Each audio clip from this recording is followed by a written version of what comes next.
Oi, pessoal, eu sou a professora Ana Paula. Vamos continuar nossas dicas sobre Seguridade Social brasileira. Estamos na aula 13, aula da sorte. Testando o conhecimento, vamos resolver a prova promovida pelo CESP em 2016 para o INSS, cargo analista do Seguro Social. Com relação ao RGPS, Regime Geral de Previdência Social, julgue os itens que se seguem. 28. O RGPS constitui um gênero, do qual são espécies a previdência dos servidores públicos, a dos trabalhadores empregados da iniciativa privada e a dos trabalhadores autônomos. Certo ou errado? 29. O RGPS tem como princípio a universalidade de cobertura, o que significa que os segurados vinculados a esse regime e seus dependentes têm direito aos mesmos benefícios e serviços. Certo ou errado? Bom, ambas as assertivas estão erradas. Elas apresentam problemas tanto de ordem constitucional como de ordem legal. A questão 28, ela confunde os regimes previdenciários, uniformiza tudo pelo RGPS, e isso é um equívoco, porque existe também o RPPS, que é o regime próprio de previdência social, cujo fundamento de validade não é o 201 da Carta Política, mas o 40 da Constituição da República. Já a assertiva 29, ela desconsidera o fato de que os distintos benefícios previdenciários, eles apresentam especificidades.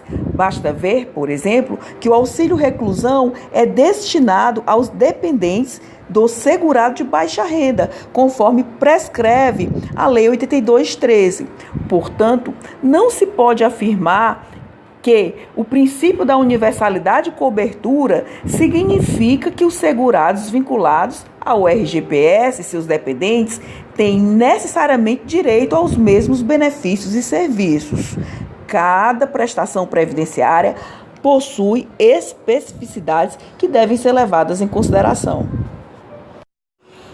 Explicando melhor a problemática da universalidade, quando falamos desse assunto, precisamos recordar que a universalidade ela se desdobra em universalidade de cobertura e universalidade do atendimento. A universalidade de cobertura seleciona o universo dos riscos sociais que serão contemplados, a exemplo de maternidade, velhice, doença, acidente, invalidez, reclusão, morte. E muito importante, como os recursos econômicos são escassos, quem faz a seleção dos critérios é o legislador. Cabe a ele definir os critérios. No tocante à universalidade do atendimento, esse desdobramento diz respeito a quê? A proteção dos beneficiários, ou melhor, ao modus operandi da proteção dos beneficiários. Exemplo, saúde, direito de todos, dever do Estado, está no artigo 196 da Constituição da República. Quanto à previdência social, ela funciona à base de regime contributivo. Para a pessoa ter acesso a um benefício, tem que o quê? Contribuir. Em relação à assistência social, o público é bem diferenciado porque estamos diante de situações de carência, ou seja, de hipossuficiência econômica.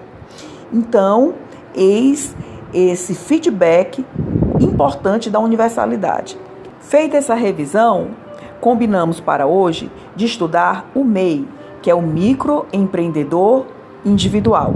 Então, vamos lá. O MEI é o pequeno empresário individual que atende às condições seguintes, e tudo isso está no portal do microempreendedor individual. Primeira condição, faturamento limitado a R$ 81 mil por ano, isso valendo já para a competência de 2019.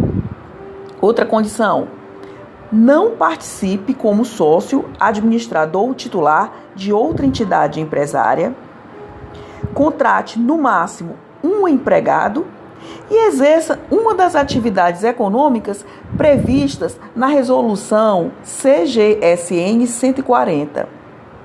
Portanto, é o Comitê Gestor do Simples Nacional que definirá as atividades que viabilizam a opção pela condição de microempreendedor individual, o que é uma boa, porque a alíquota de contribuição previdenciária ela é diferenciada 5% que incide sobre o valor do salário mínimo.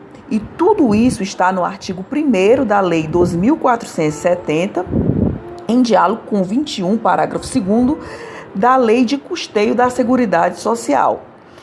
Essa legislação possuirá fundamento constitucional de validade no artigo 146, inciso 3, a linha D, da Lei Maior vigente. Já que estamos a falar da Lei 12.470/2011, é oportuno que falemos do sistema de inclusão previdenciária do facultativo, mais precisamente da dona de casa.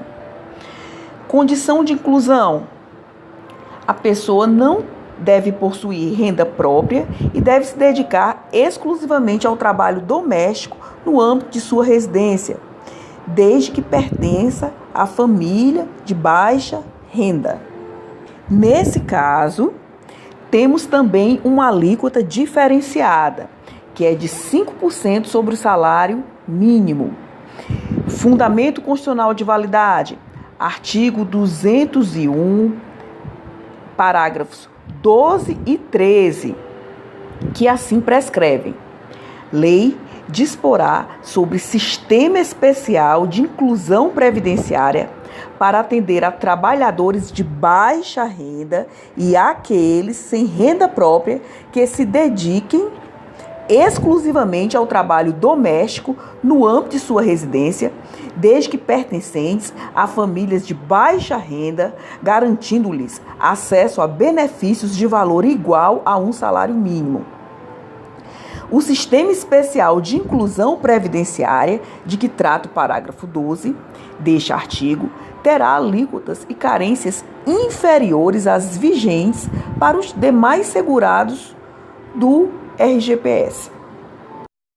Aproveitando a deixa, não poderíamos deixar de registrar o artigo 80 da Lei Complementar 123/2006, que traz outro regime previdenciário diferenciado. Primeiro, vamos recordar o teatro de operações da Lei Complementar 123/2006.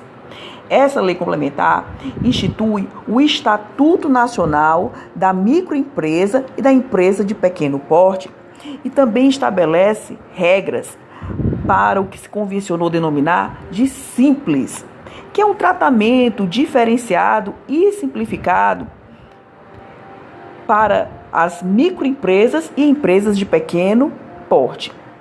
Dessa legislação, é muito importante recordar o artigo 80, que abre a possibilidade de o contribuinte arcar com uma contribuição previdenciária reduzida à proporção de 11% sobre o salário mínimo. Para quem? Para os contribuintes individuais que trabalhem por conta própria e para os segurados facultativos sem renda própria. Eis outra opção de tratamento previdenciário favorecido. Eis as dicas de hoje.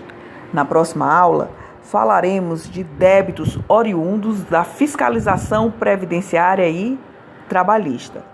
Fraterno abraço.